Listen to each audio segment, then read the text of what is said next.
ഏവർക്കും നമസ്കാരം.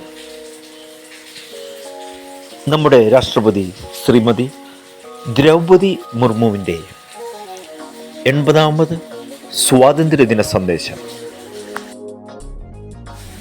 രാഷ്ട്രപതിയുടെ ഇന്നത്തെ സ്വാതന്ത്ര്യദിന സന്ദേശം. 80ാം സ്വാതന്ത്ര്യദിനത്തിൻ്റെ ഭാഗമായി രാഷ്ട്രപതി രാജ്യത്തെ ജനങ്ങൾക്ക് ഹൃദയം നിറഞ്ഞ ആശംസകൾ നേർന്നു. ത്രിവർണ പതാക നമ്മുടെ സ്വാതന്ത്ര്യത്തിൻ്റെ പ്രതീകമാണെന്ന് അവർ പറഞ്ഞു. സ്വാതന്ത്ര്യ സമരത്തിലെ മഹാന്മാരായ മഹാത്മാഗാന്ധി, ഡോക്ടർ BR അംബേദ്കർ, സർദാർ വല്ലഭായ് പട്ടേൽ എന്നിവരുടെ സംഭാവനകൾ രാഷ്ട്രപതി അനുസ്മരിച്ചു. വിഭജനത്തിൻ്റെ ദുരന്തത്തിൽ ജീവൻ നഷ്ടപ്പെട്ടവരെയും അഭയാർത്ഥികളായവരെയും അനുസ്മരിക്കുന്ന വിഭജന ഭീകരതാ സ്മൃതി ദിനത്തിൻ്റെ പ്രാധാന്യം അവർ ചൂണ്ടിക്കാട്ടി. 2047 വികസിത ഭാരതം, വികസിത് ഭാരത് സാക്ഷാത്കരിക്കുകയാണ് രാജ്യത്തിൻ്റെ ലക്ഷ്യമെന്ന് രാഷ്ട്രപതി വ്യക്തമാക്കി.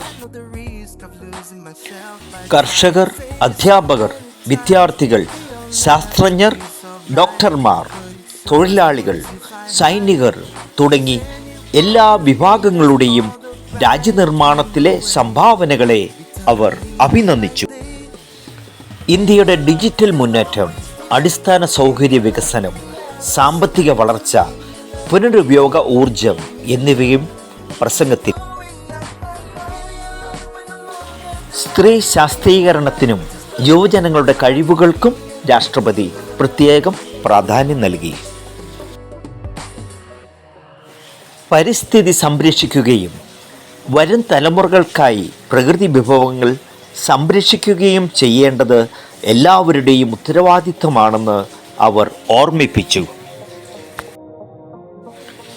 രാജ്യത്തിൻ്റെ സുരക്ഷ, സൈനികരുടെ ധൈര്യം, ഭീകരവാദത്തിനെതിരായ ഇന്ത്യയുടെ ഉറച്ച നിലപാട് എന്നിവയും അവർ എടുത്തു പറഞ്ഞു. എല്ലാ സംസ്ഥാനങ്ങളും ഭാഷകളും മതങ്ങളും സംസ്കാരങ്ങളും ഒരുമിച്ച് നിൽക്കുന്ന ശക്തമായ ഇന്ത്യയാണ് നമ്മുടെ അഭിമാനമെന്ന് രാഷ്ട്രപതി പറഞ്ഞു.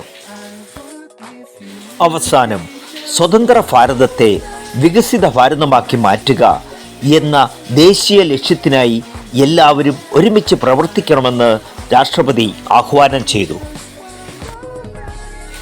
രാജ്യത്തെ സ്നേഹിക്കുക, നന്മ വളർത്തുക.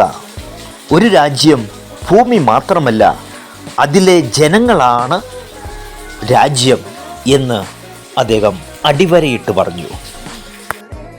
നമുക്കെല്ലാവർക്കും ഒരുമിച്ച് ഭാരതത്തെ ഒരു വികസിത ഭാരതമാക്കി മാറ്റാം എന്ന് അദ്ദേഹം ആഹ്വാനം ചെയ്തു. ഏവർക്കും നന്ദി, നമസ്കാരം.